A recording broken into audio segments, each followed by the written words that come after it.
Some people even write letters to me at times that if we do not call the promised Messiah, peace be upon him, a prophet, or we do not express this, that he was a prophet before others, then what is the harm? This is nothing new. From the time of the promised Messiah, peace be upon him itself, people would make such statements, arguing that the opposition would lessen as a result of doing this. Hence they would say that if this word is not utilized, then what is the harm? The promised Messiah, peace be upon him, says in one place regarding this, that those matters that are divine, one should not fear asserting them. One should not be fearful mentioning whatever Allah the Almighty has said or stated. Nobody should be fearful of saying what Allah the Almighty has said. To hold any fear at all in this regard is not the practice of a truthful person. Observe the mannerism of the noble companions.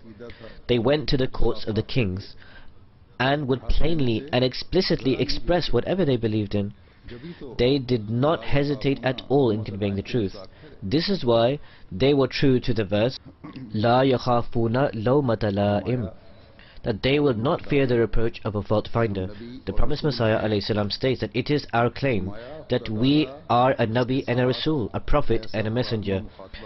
He says that one who Allah the Almighty communicates and addresses in this manner, that is of a much higher level and state, more than others, and which includes an abundance of prophecies, he is called a Nabi or a prophet.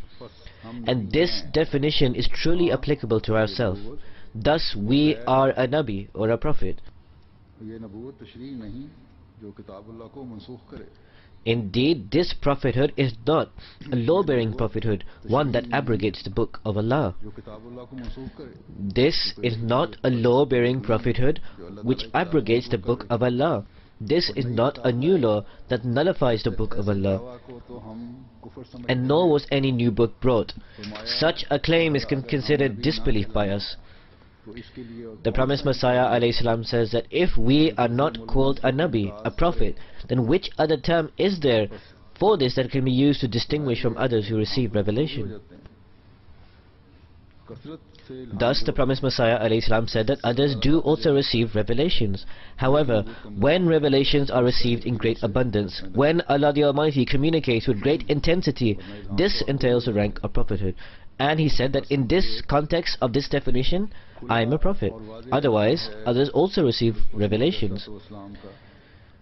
Hazur says that therefore this is a clear and vivid proclamation of the promised Messiah, peace be upon him, and this is precisely in accordance with the prophecy of the Holy Prophet, peace and blessings of Allah be upon him, that the promised Messiah is going to be a prophet.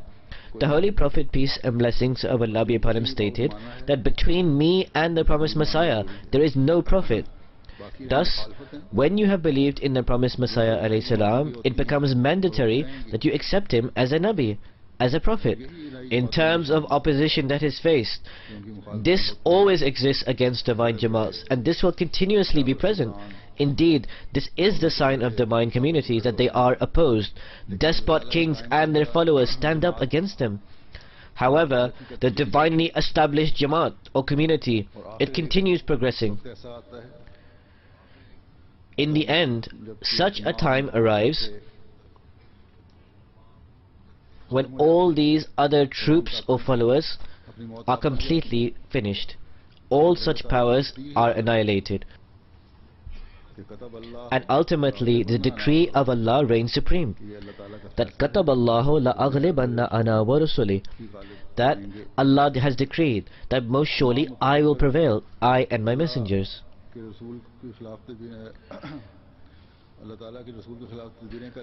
All those who had schemes against Allah's messengers, they will become entrapped in the web of their own deception. Those who assume that our troops and our followers and the protection of our worldly masters will lead to success in the intrigues against the Prophet and his Jamaat, so they are mistaken in this view. The ultimate triumph is surely always with divinely commissioned communities.